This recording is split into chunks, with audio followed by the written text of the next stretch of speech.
28 फरवरी 2026 एक ऐसी रात जो दुनिया की एनर्जी मार्केट शायद कभी नहीं भूलेंगी। अमेरिका और इजराइल ने ईरान पर हमले किए। दुनिया को लग रहा था कि जवाब मिसाइल्स और ड्रोन्स की शक्ल में आएगा, लेकिन ईरान ने एक बिल्कुल मुख्तलिफ चाल चली। उन्होंने एक रास्ता बंद कर दिया, बस एक रास्ता, और उस एक फैसले ने पूरी दुनिया की इकोनॉमी को झटका दिया। दुनिया की तकरीबन 20% ऑयल सप्लाई अचानक रुक गई। ऑयल प्राइसेस $100 पर बैरल से ऊपर निकल गई। फैक्ट्रीज की प्रोडक्शन मुतासर हुई।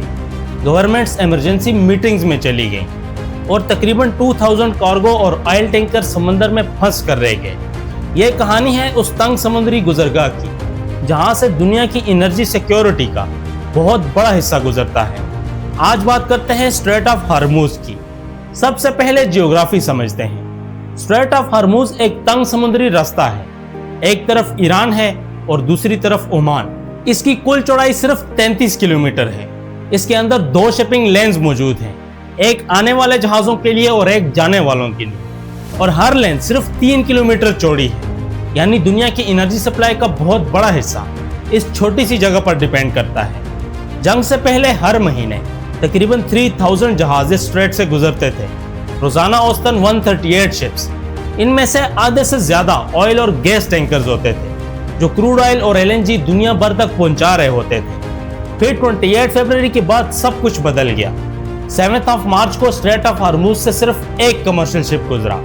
सोचिए, जहां रोजाना 138 जहाज गुजरते थे, वहां पूरे दिन में सिर्फ एक जहाज। और यहीं से शुरू होती है असल कहानी। दुनिया के ऑयल टैंकर्स मुख्तलिफ साइजेस के होते हैं। इनमें सबसे बड़े होते हैं VLCCs, यानी वेरी लार्ज क्रूड कैरियर्स। एक VLCC तकरीबन 2 मिलियन बैरल क्रूड ऑयल ले जा सकता है। आज के रेट्स पर उस कार्गो की कीमत $200 मिलियन से भी ज्यादा हो सकती है। जब स्ट्रेट ऑफ हॉर्मूज बंद हुआ तो असर फौरन नजर आना शुरू हुआ।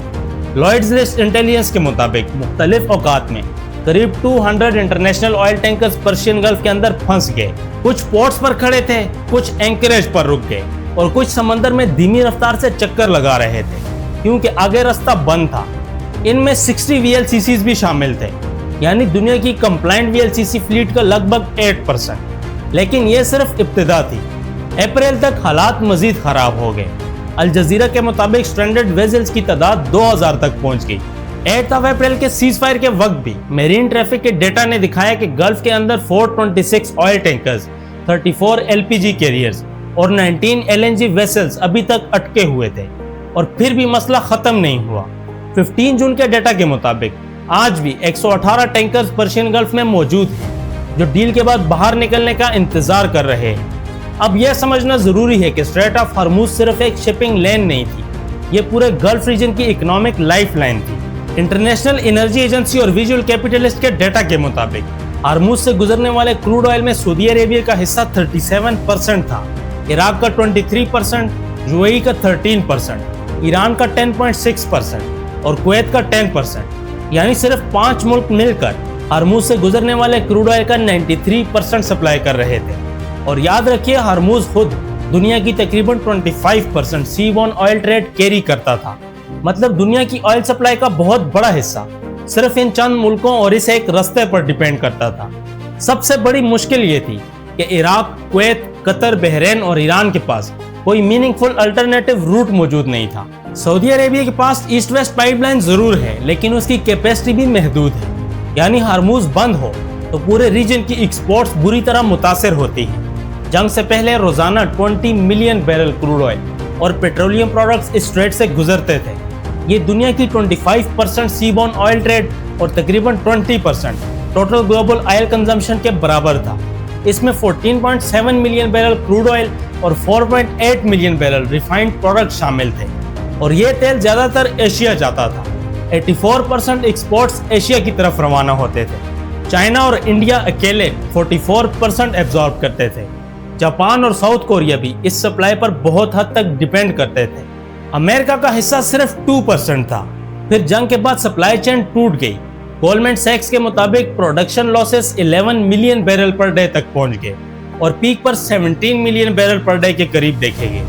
IEA ने मार्च 2026 की रिपोर्ट में इसे ग्लोबल ऑयल मार्केट की तारीख का सबसे बड़ा सप्लाई डिसरप्शन करार दिया। ब्रेंट क्रूड जो जंग से पहले $69 पर बैरल था वो $100 से ऊपर निकल गया और अप्रैल के पूरे महीने में सिर्फ 191 vessel straight of Hormuz cross कर पाई। नॉर्मल सूरत में यह तादाद 3000 के करीब होती थी, यानी ट्रैफिक का लगभग 95% हिस्सा गायब हो गया। अब सवाल यह है कि आज की सूरत हाल क्या है। 14 जून को अमेरिका और ईरान के दरमियान एक डील अनाउंस हुई।